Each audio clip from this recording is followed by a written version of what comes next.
अस्सलाम वालेकुम नाजरीन, सईद बलोच एक नई वीडियो के साथ आपकी खिदमत में हाजिर है। नाजरीन, आज सुप्रीम कोर्ट ऑफ पाकिस्तान की जानिब से एक बड़ा अहम फैसला जारी किया गया, लेकिन इस फैसले को मैं हैप्पी एंडिंग वाला फैसला कहता हूँ। उसकी कुछ वजूहात हैं, वो इस वीडियो में आपके साथ शेयर करूँगा, क्योंकि जिस तरीके से काजी साहब ने यह फैसला जारी किया है, उससे बज़ाहिर उन्होंने सबको खुश करने की कोशिश की, और जिस तरह के सख्त रिमार्क्स और जिस तरह के बुलंद व बांग दावे वो केस की समाअत के दौरान करते रहे थे, उस तरह फैसला जारी नहीं किया गया। बहुत सारी ऐसी चीज़ें हैं जिनके ऊपर सुप्रीम कोर्ट ऑफ पाकिस्तान ने अपना कोई हतमी फैसला देना था, लेकिन उनको भी सुप्रीम कोर्ट ने बिल्कुल आज़ाद छोड़ दिया है। उनके मामले पर सुप्रीम कोर्ट ने इस फैसले में कुछ नहीं लिखा। वो कौन से अहम मामलात थे जो अदालत में डिस्कस तो हुए, लेकिन वो फैसले का हिस्सा नहीं बनाए गए, इसके ऊपर भी बात करेंगे। इसके अलावा इस फैसले में एक ऐसी गलती है जिसकी वजह से ये पूरा फैसला ही मशकूक होता हुआ नजर आता है। वो गलती भी आपके साथ शेयर करेंगे। इसके अलावा आज सुप्रीम कोर्ट की जानिब से एक बड़ा बेंच तश्कील दिया गया है, और 29 जनवरी के बाद अब 25 मार्च को तकरीबन 2 माह के बाद सुप्रीम कोर्ट ऑफ पाकिस्तान ने फौजी अदालतों में आम शहरियों के ट्रायल के खिलाफ जो 23 अक्टूबर का फैसला था, उस फैसले के खिलाफ दायर हकूमती अपीलों को समाअत के लिए मुकर्रर कर दिया है। सुप्रीम कोर्ट ने इसके ऊपर एक 6 रुकनी एक नया लार्जर बेंच तश्कील दिया है, और ये 6 रुकनी लार्जर बेंच अब 25 मार्च को जो दरखास्तें हैं, जो अपीलें हैं, हुकूमत और दीगर फ्रीकैन की अपीलें दायर की गई थी, उनके ऊपर समाअत करेगा। बड़ा अहम मामला है, बड़ा बेंच है, बड़ा केस है, लेकिन इसमें छोटे जजेस हैं, जूनियर जजेस को बेंच का हिस्सा बनाया गया है। जूनियर जजेस क्यों हैं, सीनियर जजेस को क्यों नजरअंदाज किया गया, इसके ऊपर भी बात करेंगे। आगाज करते हैं। शौकत अजीज सिद्दीकी की बरतरफी का मामला 2019 में सुप्रीम कोर्ट ऑफ पाकिस्तान में आया, और इसके ऊपर गुज़श्ता तकरीबन 4-5 साल से मुख्तलिफ मौके पर समातें चलती रहीं, और चीफ जस्टिस काजी फायज ईसा ने चीफ जस्टिस बनने के बाद इस केस को समाअत के लिए मुकर्रर किया। समाअत के लिए मुकर्रर करने का मकसद सिर्फ ये था कि इस केस में भी बज़ाहिर ISI के जो साबिक DG थे फैज़ हमीद, उनका नाम आता था, उनके ऊपर कुछ इल्ज़ामात थे, और जैसे ही काजी साहब चीफ जस्टिस पाकिस्तान बने, उन्होंने चुन चुन कर वो मुकदमात लगाए, जिससे इमरान खान को सियासी तौर पर उनके खिलाफ किसी किस्म का कोई जो है वो मामला निकल सकता था। फैज़ हमीद को उन्होंने जो है वो टारगेट करने की कोशिश की, ऐसे मुकदमात लगाए जिससे फैज़ हमीद का किसी तरीके से उनका बाजू मरोड़ा जा सकता था। इसके अलावा ऐसे मुकदमात भी सुप्रीम कोर्ट में समाअत के लिए मुकर्रर किए गए, जिससे बज़ाहिर मुस्लिम लीग नून या नवाज शरीफ साहब को किसी तरह से सियासी फायदा पहुंचने का इम्कान था। और ये जो शौकत अजीज सिद्दीकी साहब वाला मामला था, ये भी इसी नौयत का था, क्योंकि इन्होंने 22 जुलाई 2018 को आम इंतखाबात से महज 3 रोज पहले रावलपिंडी बार में एक खिताब करते हुए इल्ज़ाम लगाया था कि एजेंसियां जो अपनी मर्जी के बेंचेस बनाने में मुलविस हैं। इस तरह के संगीन इल्ज़ामात लगाए गए थे, और फिर सुप्रीम जुडिशल काउंसिल में कार्रवाई हुई और उनको बरतरफ कर दिया गया, और उस बरतरफी के खिलाफ ये दरखास्तें दायर हुई, जो गुज़श्ता 4-5 साल में इनके ऊपर मुख्तलिफ मौके पर समाअत होती रही, और अब इस पर सुप्रीम कोर्ट की जानिब से अपना हतमी फैसला जारी किया गया है। लेकिन इस फैसले में बहुत सारे सुकम हैं, बहुत सारी खामियां हैं। पहले मैं आपको इस फैसले का कुछ मतन बता देता हूँ, फिर उसके बाद इसकी जो गलतियां और खामियां हैं वो उसके ऊपर बात करेंगे, और काजी साहब के वो बुलंद बांग किस्म के ऑब्जर्वेशन, वो रिमार्क्स जो केस की समाअत के दौरान तो वो देते रहे, लेकिन उन्होंने फैसले में उनका कोई जिक्र नहीं किया। सुप्रीम कोर्ट ने शौकत अजीज सिद्दीकी की बरतरफी का जो नोटिफिकेशन था, उसको कलअदम करार दे दिया है। इसके अलावा फैसले में शौकत अजीज सिद्दीकी को इस्लामाबाद हाई कोर्ट के रिटायर्ड जज करार दिया गया है, क्योंकि नोटिफिकेशन कलअदम होने के बाद अब वो दोबारा उसी स्टेटस पर बहाल होंगे जो उनकी रिटायरमेंट की डेट बनती थी। शौकत अजीज सिद्दीकी बतौर रिटायर्ड जज पेंशन समेत दीगर जो तमाम मराहत हैं, वो उसके भी हकदार होंगे। ये 23 सफ़ात पर मुश्तमिल फैसला है, जो चीफ जस्टिस काजी फायज ईसा की जानिब से तहरीर किया गया है। और आप देखें कि सुप्रीम कोर्ट ने जुडिशल काउंसिल की सारी कार्रवाई को भी कलअदम करार दे दिया, और सुप्रीम कोर्ट ने कहा है कि शौकत अजीज सिद्दीकी को बहाल नहीं किया जा सकता, क्योंकि वो अपनी रिटायरमेंट की जो 62 साल की उम्र होती है हाई कोर्ट के जज की, वो उस उम्र को पूरा कर चुके हैं, और इसके अलावा वो रिटायर्ड जज तस्वुर होंगे। और सुप्रीम कोर्ट ने 23 जनवरी को शौकत अजीज सिद्दीकी केस का ये फैसला महफूज किया था। और इसके अलावा शौकत अजीज सिद्दीकी के इस जो केस है, इसमें सुप्रीम कोर्ट ऑफ पाकिस्तान की जानिब से ये भी कहा गया है कि बिलाशुबा शौकत अजीज सिद्दीकी ने फैज हमीद पर संगीन इल्जामात लगाए, लेकिन सॉरी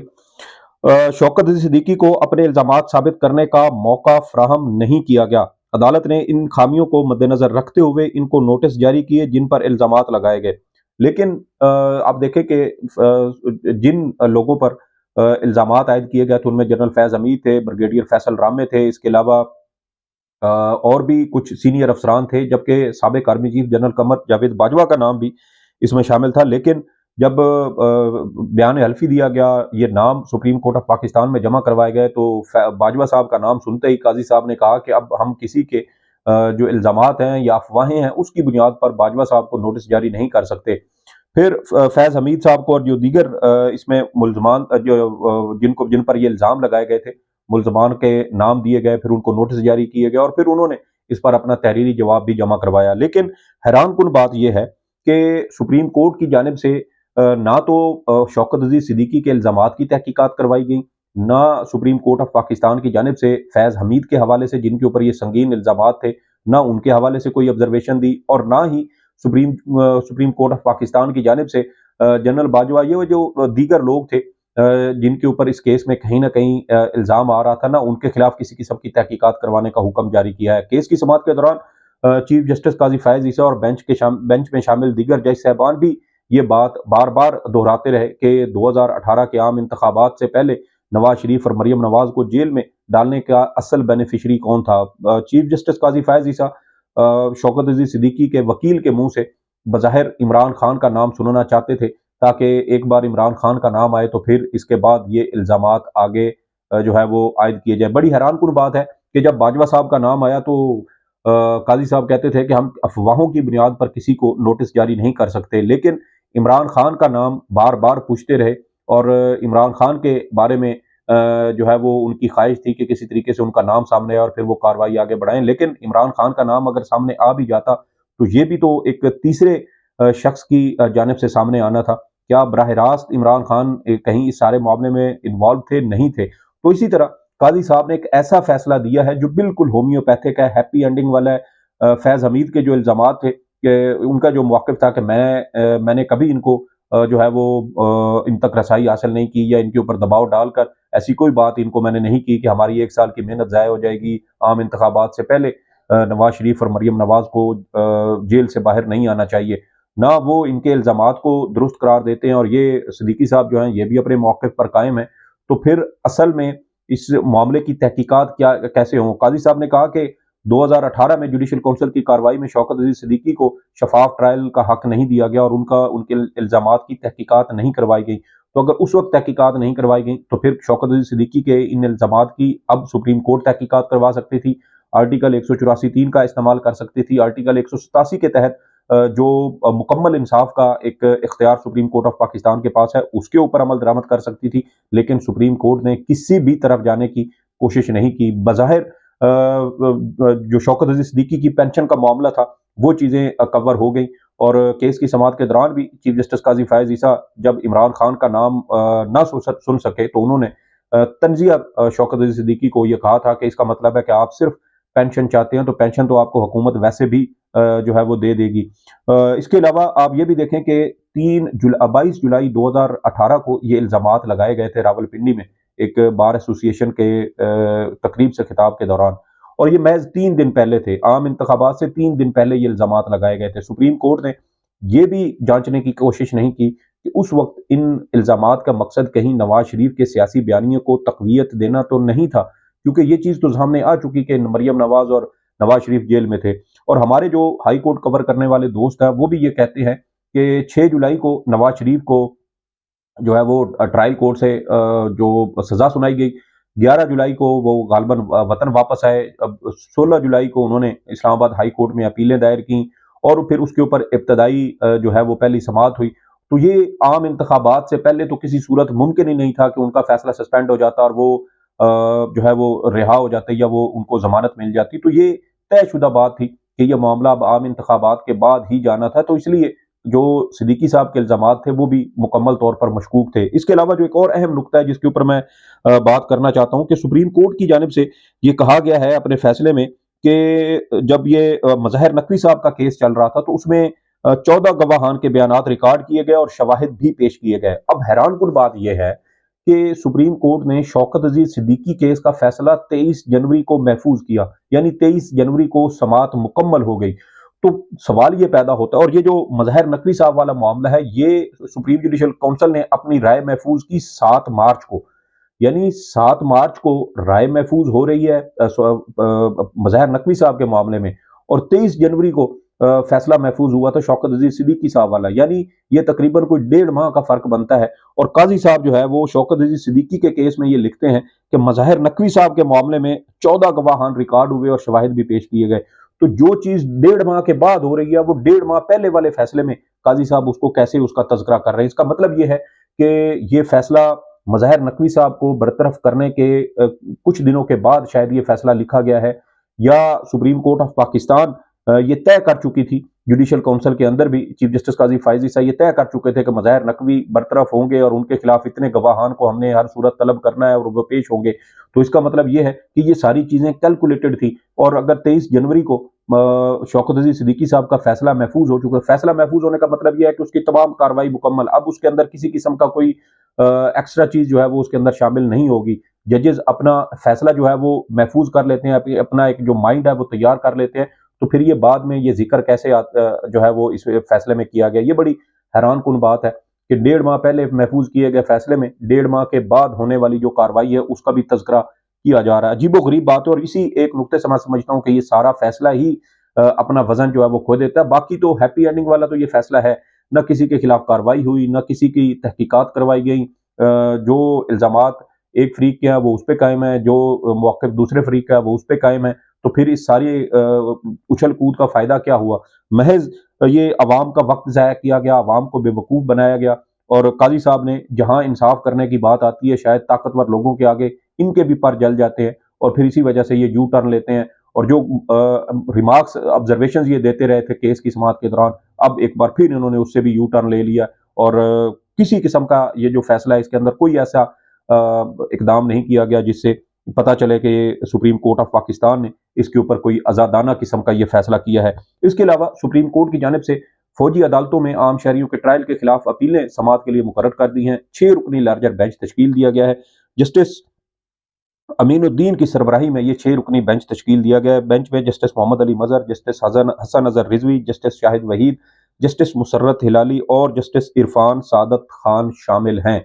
29 जनवरी को सुप्रीम कोर्ट के रिटायर होने वाले जज सरदार तारिक मसूद ने अचानक बेंच से जो है वो अलग होने का फैसला किया था, और उनकी बेंच से अलग होने के बाद बेंच तहलील हुआ, और फिर तकरीबन आप देखें कि 2 माह के बाद जाकर ये बेंच दोबारा तश्कील दिया गया, और 2 महीने तक सुप्रीम कोर्ट के चीफ जस्टिस और 3 रुकनी इंतजामी कमेटी ने इस बेंच को नया बेंच तश्कील नहीं दिया। और इसकी क्या वजूहात हैं, ये तो सुप्रीम कोर्ट के चीफ जस्टिस और जो दीगर जज साहबान हैं जो इंतजामी कमेटी का हिस्सा है वही बेहतर अंदाज में उनको मालूम होगी, लेकिन इस 2 महीने के इंतजार में ये फैसला, ये जो केस है ये निपटाया जा सकता था। वो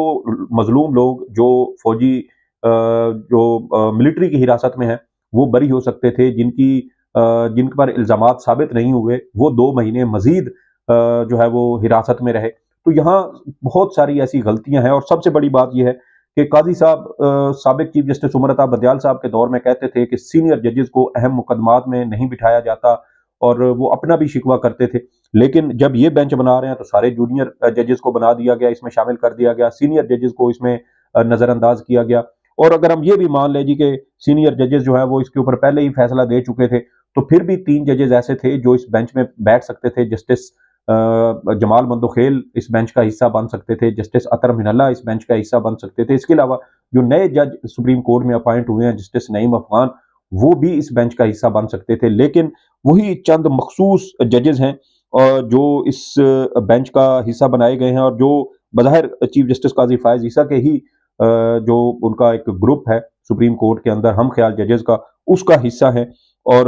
अब उन्हीं जजेस पर मुश्तमिल ये बेंच तश्कील दिया गया है, और जो शिकवा काजी साहब सीनियर जजेस को बेंच में शामिल ना करने का साबिक चीफ जस्टिस उमर अता बंदियाल के दौर में करते थे, वही काम अब वो खुद भी कर रहे हैं। तो कोई चीज ऐसी नहीं है जो काजी साहब के कौल व फेल में कोई हमें कोई उसमें तालमेल नजर आती हो।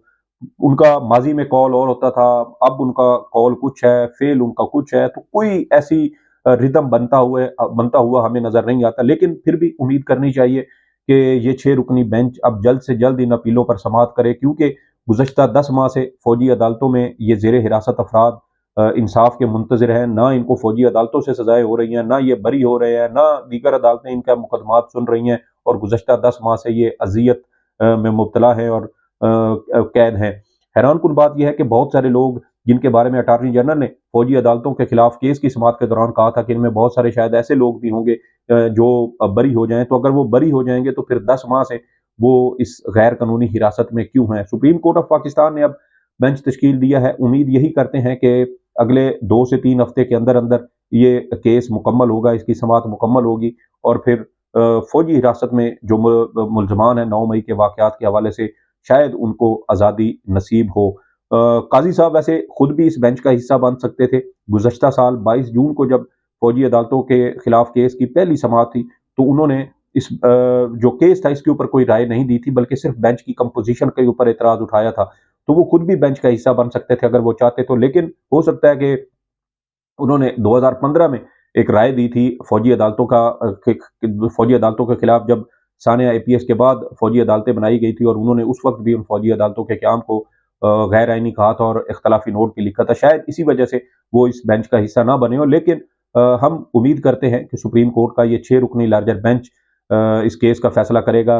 इसमें एक और चीज़ भी आपको बता दूं कि जो सलमान अकरम राजा हैं, जो फ्री कैन के ही एक वकील हैं, उन्होंने गुज़श्ता रोज़ मैंने उनकी एक ट्वीट पढ़ी और उन्होंने कहा था कि ये 6 रुकनी लार्जर बेंच जो है ये मुकदमा नहीं सुन सकता, इसके लिए कोई और बड़ा बेंच बनाया जाना चाहिए। यानी 9 रुकनी या 7 रुकनी बेंच भी इसमें बन सकता था अगर 6 रुकनी ये जजेस हैं और 3 जस्टिस जमाल मंदोखेल, जस्टिस अतर मिनल्ला और जस्टिस नईम अफगान को भी इसमें शामिल किया जाए, तो फिर ये 9 रुकनी लार्जर बेंच फिर भी बनाया जा सकता था। लेकिन काजी साहब ने पहले भी 6 रुकनी बेंच बनाया, अब भी 6 रुकनी बेंच बनाया। अब देखना यह है कि अगर तीनों जज इसमें जो फैसला है वो अगर 3-3 से आ गया तो फिर इसका क्या होगा। अमूमी तौर पर ताक जजेस पर मुश्तमिल जो है वो लार्जर बेंच तश्कील दिया जाता है, ताकि फैसला जो है उसकी अक्सरियत और अकलियत जो है वो वाजे हो, कि ये ना हो कि 3-3 या 2-2 या 4-4 से कोई जो फैसला है वो बराबर हो जाए और फिर उस पर एक नया कानूनी तनाज़ा जो है वो खड़ा हो जाए। बहरहाल काजी साहब ने अब 6 रुकनी बेंच बना दिया है। 25 मार्च को ये बेंच केस की समाअत करेगा। उस दिन जो भी अहम डेवलपमेंट्स होंगी वो भी इंशाल्लाह आपके साथ शेयर करेंगे। इस वीडियो के बारे में आपकी जो भी आरा हो फीडबैक ज़रूर दीजिएगा। सईद बलोच को इजाज़त दें। अल्लाह हाफ़िज़।